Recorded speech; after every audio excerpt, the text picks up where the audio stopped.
Dear student, परिवर्तन classes में आपका स्वागत है। आज के सेशन में हम लोग संख्या पद्धति नंबर सिस्टम देखेंगे। नंबर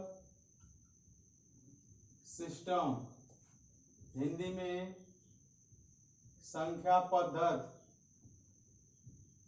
देखेंगे। देखिए, इस चैप्टर में संख्याओं के विषय में हमको जानना है। तो देखिए, पहले हम लोग देखेंगे प्राकृतिक संख्या। प्राकृतिक संख्या जिसे इंग्लिश में नेचुरल नंबर कहते हैं। देखिए, नेचुरल नंबर होता क्या है। नेचुरल नंबर जितने भी गिनती की संख्या होते हैं वह सब प्राकृतिक संख्या कहलाते हैं।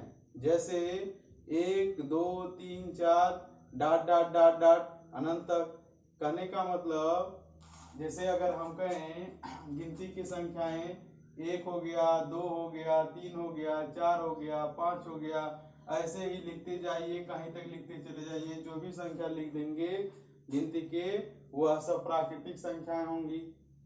लेकिन आप कहेंगे जीरो क्यों? तो जीरो इसलिए नहीं, क्या आप कभी काउंट जब करते हैं, जैसे इसको अगर आप काउंट करना है तो 0 1 2 3 4 कहेंगे क्या? ऐसा तो करेंगे नहीं। आप कहेंगे 1 2 3 4 5, तो जीरो को नहीं लेंगे। तो जीरो को इसीलिए नहीं लिया गया है। तो देखिए, प्राकृतिक संख्या किसे कहते हैं? जितने भी गिनती की संख्याएं हैं वह सब प्राकृतिक संख्याएं कहलाएंगी। अगला हम लोग देखेंगे पूर्ण संख्या। पूर्ण संख्या, पूर्ण संख्या को इंग्लिश में होल नंबर कहते हैं। अब देखिए, होल नंबर क्या होता है? पूर्ण संख्या जब प्राकृतिक संख्याओं में जीरो को भी शामिल कर लिया जाता है तो वह पूर्ण संख्याएं कहलाती है। जैसे 0 1 2 3 4 5 डॉट डॉट डॉट डॉट। अगला देखेंगे सम संख्या। सम संख्या, सम संख्या यानी इवन नंबर। इवन नंबर क्या होता है? ऐसी संख्या जो 2 से कट जाए। जैसे 2 4 6 8 10 डॉट डॉट डॉट। आगे विषम संख्या।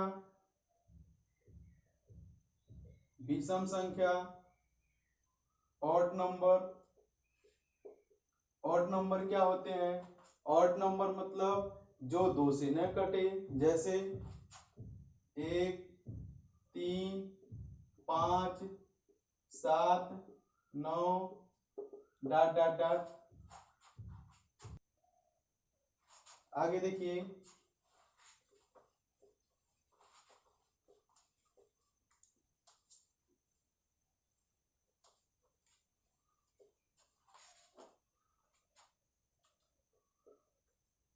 अभाज्य संख्या। अभाज्य संख्या प्राइम नंबर।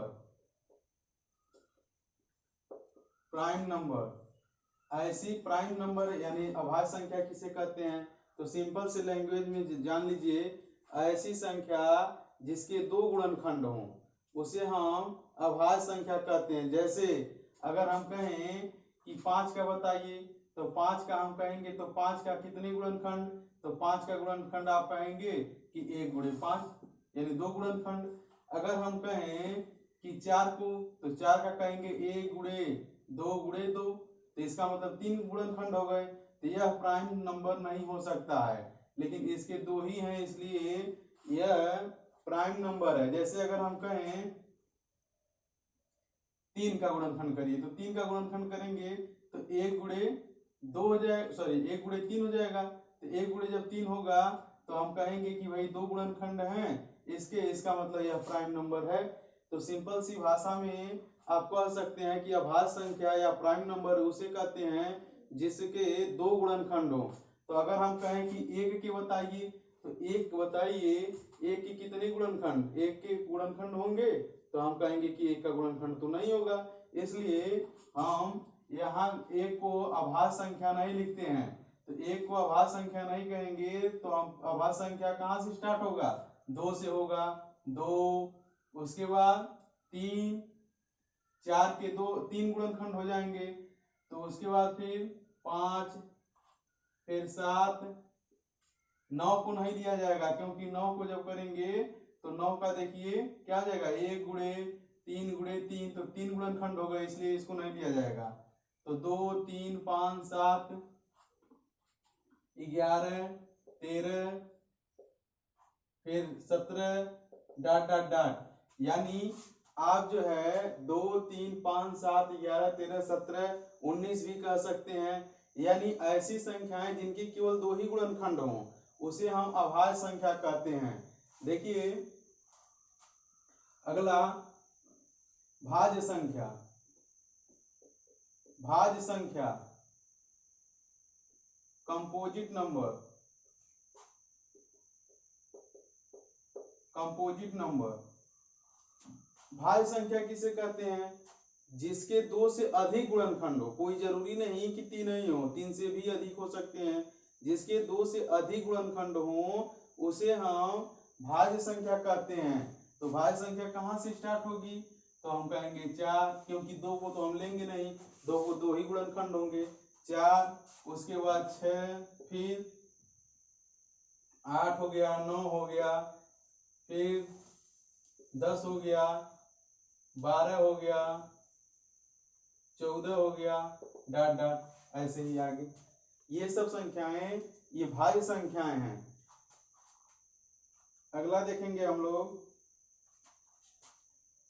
सअभाज्य संख्या। सअभाज्य संख्या। सअभाज्य संख्या। सअभाज्य संख्या को इंग्लिश में को प्राइम नंबर कहा जाता है। अब सअभाज्य संख्या क्या होती है, सअभाज्य संख्या ऐसी संख्या, ऐसी 2 संख्याएं जिनका एचसीएफ मौसर एचसीएफ जो आए वह एक आए। जैसे अगर हम कहें 3, 5, तो 3, 5 सअभाज्य संख्याएं हैं। देखिए सअभाज्य संख्याएं, इनका एचसीएफ अगर हम कहें तो एक ही होगा। आगे देखिए जैसे अगर हम कहें कि 7, 9 का देखिए इसका अगर हम कहेंगे एचसीएफ कितना होगा, 1 होगा, उसे हम सअभाज्य कहेंगे। आगे बढ़ते हैं।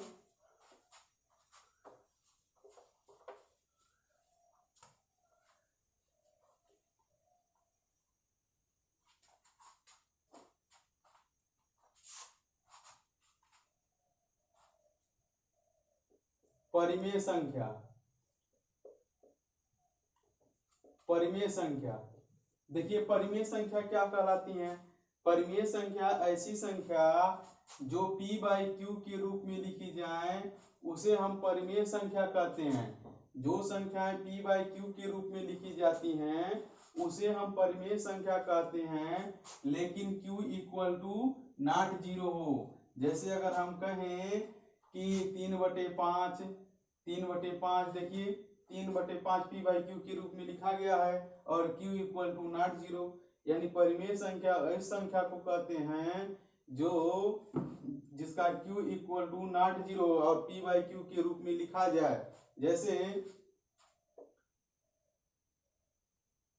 4/7 लिख लीजिए, 2/3 लिख लीजिए, यानी ये सब संख्याएं परिमेय संख्याएं हैं। परिमेय संख्या का मतलब जो p बाई क्यू के रूप में लिखा जाए और q इक्वल टू नॉट 0 हो। देखिए हम 2, 3, 4, 5 ये सब भी परिमेय संख्याएं हैं, यानी जो सभी प्राकृतिक संख्याओं को हम परिमेय संख्या कह सकते हैं। सभी प्राकृतिक संख्याओं को हम परिमेय संख्या कह सकते हैं। और जैसे मान लीजिए √4 रहे तो √4 का मतलब क्या हो गया, इसका मतलब 2 हो गया। तो √4 को अगर पूछा जाए कौन सी संख्या है तो हम कहेंगे ये परिमेय संख्या है। तो कहने का मतलब सभी प्राकृतिक संख्या को हम परिमेय संख्या कह सकते हैं और 0 को भी हम परिमेय संख्या कह सकते हैं। 0 को भी परिमेय संख्या कहेंगे क्योंकि जीरो क्या है, जीरो परिमेय संख्या, क्योंकि परिमेय संख्या मतलब होता है पी बाई क्यू के रूप में वो लिखा जाए। तो इसका मतलब देखिए पी बाई क्यू के रूप में लिखा गया कि नहीं, और Q equal to not zero, तो Q equal to not zero है, यानी ये बटे के नीचे जो है जीरो नहीं है, तो हम जीरो को भी क्या कहेंगे, परिमेय संख्या कहेंगे। तो इसका मतलब हम एग्जाम्पल में लिख सकते हैं, देखिए एग्जाम्पल में हम लिख सकते हैं कि 1 2 3 4, जीरो भी लिख सकते हैं। उसके बाद लिख सकते हैं √4, √9, ये सब संख्याएं क्या हैं, ये सब संख्याएं परिमेय संख्याएं हैं। आगे देखेंगे अपरिमेय संख्या। अपरिमेय संख्या, अपरिमेय संख्या किसे कहा जाता है, जो p बाई क्यू के रूप में नहीं लिखा जाए, जो p बाई क्यू के रूप में नहीं लिखा जाता है उसे हम अपरिमेय संख्या कहते हैं। जैसे √3, देखिए p बाई क्यू के रूप में नहीं लिख सकते हैं। जैसे √5, √7, ये देखिए ये सब अपरिमेय संख्याएं हैं, क्योंकि p बाई क्यू के रूप में हम नहीं लिख सकते हैं। अब देखेंगे हम लोग क्वेश्चन कि कैसे कैसे क्वेश्चन पूछा जाएगा। अगर आपसे पूछा जाए कि पाई बताइए कौन सी संख्या है, तो पाई का को कुछ लोग कहेंगे पाई का मान 22/7 होता है, तो पाई का मान 22/7 होता है, इसलिए कह देंगे ये तो p बाई क्यू के रूप में लिखा जा सकता है, और p बाई क्यू के जब रूप में लिखा जाएगा तो आप कह देंगे कि भाई ये परिमेय संख्या है। लेकिन ये परिमेय संख्या नहीं है, यह अपरिमेय संख्या है, यह अपरिमेय संख्या है, अपरिमेय संख्या है। और यह अगर 22/7 पूछा जाए तो परिमेय संख्या है, यह परिमेय संख्या है। देखिए पाई को हमेशा अपरिमेय लिखिएगा क्योंकि इंपॉर्टेंट है, कई बार पूछा गया है।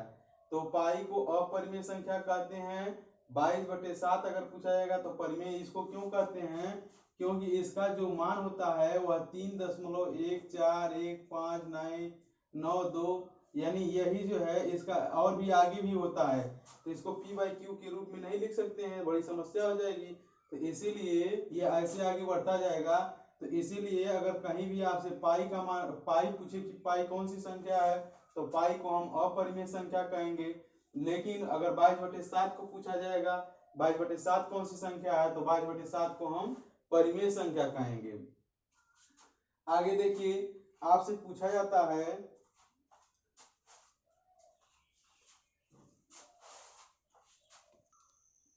देखिए आपसे क्वेश्चन अगर पूछा जाए कि 10 से 30 तक की 10 से 30 तक कितनी अभाज्य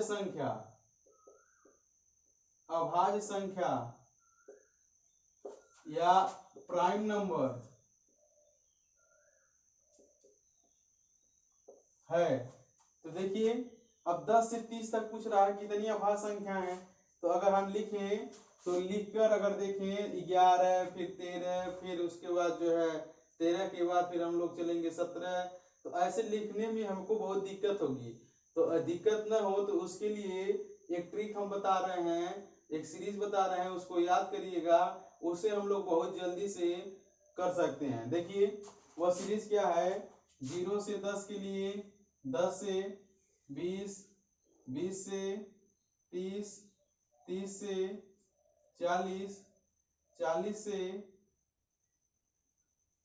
50, 50 से 60, 60 से 70, 70 से 80, 80 से 90 और 90 से 100।